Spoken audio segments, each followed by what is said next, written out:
There's something about Anakin Skywalker that always felt just a little off. Like you're watching a guy try to smile through a panic attack while the galaxy crumbles behind him. Everyone saw the hero, the Jedi.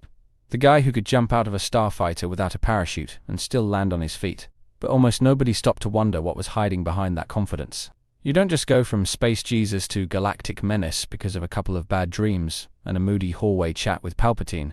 There's a mountain of grief and fear under that armor. And the Clone Wars barely scratched the surface. I mean, come on. Your mum dies horribly in your arms, and you just shrug and go back to slicing droids like it's therapy. That's not coping. That's emotional tax evasion. And yeah, we got the epic duels and cool banter and Ahsoka mentorship moments. But let's be honest. Those were band-aids on a character who was actively bleeding from the soul. We needed more of the raw stuff. The breakdowns. The cold silence after battle. The late-night staring contests with the ceiling where he wonders if the Jedi even deserve to win. Instead, the show gave us the smooth version. The digestible version. The guy who kind of gets mad sometimes but still makes it to the next mission with a smirk. Meanwhile, we're sitting here waiting for anyone to say, hey, maybe that tortured kid from Tatooine isn't okay. Maybe the chosen one isn't built to carry a war and a secret marriage and a crumbling religion all at once. Because the most tragic part isn't the lava duel or the mechanical breathing. It's that nobody ever looked him in the eyes and asked, "Are you all right?" Not Obi-Wan, not the Council, not even Padman when she wasn't busy hiding her entire pregnancy like it was a bootleg Death Star. And by the time anyone realized the damage was done, it was already too late. In this video, we're digging into the side of Anakin Skywalker that the Clone Wars never fully showed. The scars beneath the armor, the guilt no one talked about, and why showing his brokenness could have made his fall hit harder, darker, and maybe even more meaningful. Let's start with a question that doesn't get asked enough. What if we never really saw who Anakin Skywalker was beneath the armor and heroics? Sure, the Clone Wars gave us the general, the commander, the charming older brother to Ahsoka. But where was the haunted soul beneath the bravado? Where was the storm forming before the mask? Because, here's the thing. We know Anakin's fall is coming. That's the whole game. The tragedy of the Clone Wars is supposed to be watching a good man unravel slowly. But the show often paints him as cool, clever, and surprisingly well-adjusted for someone who once wiped out an entire Tusken tribe out of pure grief. We get the jokes, the saber flips, the high-stakes escapes. And yeah, it's entertaining. But that's also part of the problem. The series rarely pauses to show us what's simmering underneath. We never really sit with his nightmares, or that overwhelming fear of loss that Palpatine eventually exploits. What if we had scenes where he's alone after battle? Just him, a dark room, thinking about his mother. Or quietly watching Ahsoka and wondering how long he can keep her safe before the galaxy takes her to. These are the cracks that should have been more visible, more painful, more human. There was something just under the surface. Some pain he never shared. And if the Clone Wars had focused just a little more on that hidden grief, his fall might have felt even more inevitable, and a lot more heartbreaking. You know what really drives me nuts? We had a 7-season masterpiece of Star Wars animation, and still, Anakin Skywalker comes off more like a Saturday morning action hero than a man haunted by loss and trauma. This guy went full medieval on the Tusken Raiders, and we barely hear a whisper about it after. And don't say it was implied. That's not good enough. Anakin's descent into darkness deserves more than a subtle eyebrow twitch or a dramatic camera angle. He should have had full-blown breakdowns, explosive arguments, whispered fears, something. Instead, we got one or two angry outbursts, and then back to business as usual. They gave more emotional weight to Rex's helmet in the dirt than Anakin's crumbling sanity. And look, I love Rex. But come on, this is the chosen one we're talking about. The guy who's literally going to become the galaxy's most iconic villain. And we spent more time showing him goofing around with clones than quietly falling apart. Even his worst moments feel sanitized. Remember when he tortures Poggle the Lesser? That should have been a giant red flag moment. Instead, it's treated like a plot speed bump. They cut away fast, everyone kind of shrugs, and we move on. No one really addresses that this Jedi just flipped the Geneva Convention on its head. There's a quiet kind of heartbreak in what could have been. Anakin wasn't just powerful, he was in pain.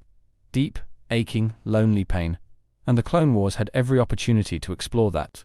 But the moments we needed most were the ones we barely got to see. Where were the scenes of Anakin visiting Shmi's grave? Or talking to Padme about his fears of becoming like the men who enslaved him? Or just sitting with his guilt? His story isn't just a fall from grace. It's a slow erosion of belief, of innocence, of hope. But without those quiet moments, the erosion feels less personal. He watched the Jedi ignore suffering. He saw war twist good people into soldiers, and soldiers into numbers. And through it all, he smiled, led, fought. Because no one really asked how he was doing underneath that armor, and maybe he didn't know how to ask for help either. One of the saddest truths about Anakin is how alone he really was, even surrounded by friends, allies, and Padma. No one really saw the full weight he was carrying. They saw the temper, they saw the talent, but not the boy who never stopped hearing his mother scream in the dark. If the show had given us just a few more scenes that sat in that stillness, maybe his fall wouldn't have felt like a flip of a switch, but a candle burning out slowly, one scar at a time. And yet, somehow, even with all those gaps, Anakin still feels like a legend. That's the magic of the Clone Wars.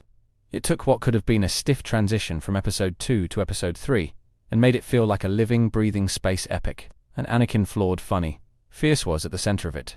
When he ignites his lightsaber and charges into battle, you believe he's a Jedi Knight. When he flies headfirst into a space skirmish, it's not just flashy, it's exhilarating.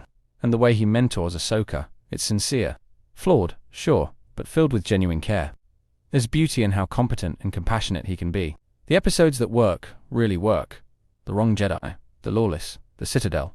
These are the moments where Anakin becomes more than just a prequel character. He becomes mythic, larger than life. A fallen angel with a smile and a saber. Even the animation evolves with him. The shadows deepen, the movements sharpen. There's a visual poetry to how his presence grows darker across seasons. And even if the show didn't always say it outright, you could feel the tension building underneath the surface. It's awe-inspiring how close they got, how almost perfect the portrayal was. But that's also what makes the missing pieces so noticeable. When a character is this compelling, every unexplored layer feels like a missed masterpiece. Still, not all is lost. Because what the Clone Wars gave us was a foundation, a blueprint for future storytellers to build on. We now have the tools to explore Anakin more deeply, to craft stories that don't shy away from his brokenness, but lean into it. And we're starting to see that happen. Tales of the Jedi gave us glimpses. Flashes of the darker weight Anakin carried. That scene where he pushes Ahsoka to survive Order 66. It says more about his love, fear, and guilt than any explosion ever could. We also have the books, the comics, the fan edits. People are piecing together the psychological puzzle Lucas left behind. We're not just watching Anakin fall anymore, we're asking why. And that curiosity is giving birth to better, deeper stories. Maybe the next show, or the next film, will finally give us the quiet, tragic Anakin we never fully got in animation.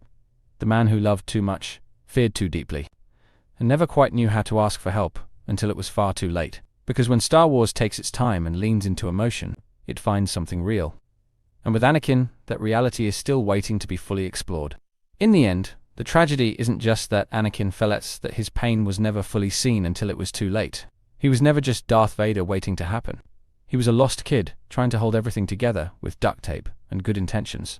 And the galaxy never gave him the time to heal. The Clone Wars gave us the spectacle, the action, the camaraderie, but it often skipped past the heartbreak.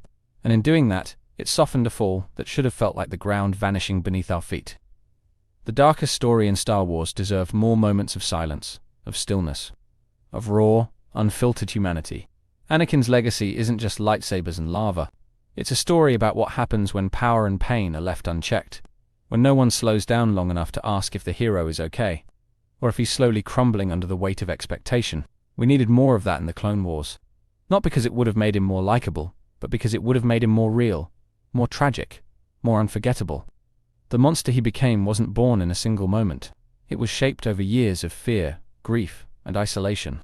And that's the real heartbreak of Anakin Skywalker. Not that he turned, but that no one ever truly saw the broken boy behind the legend, until it was already too late.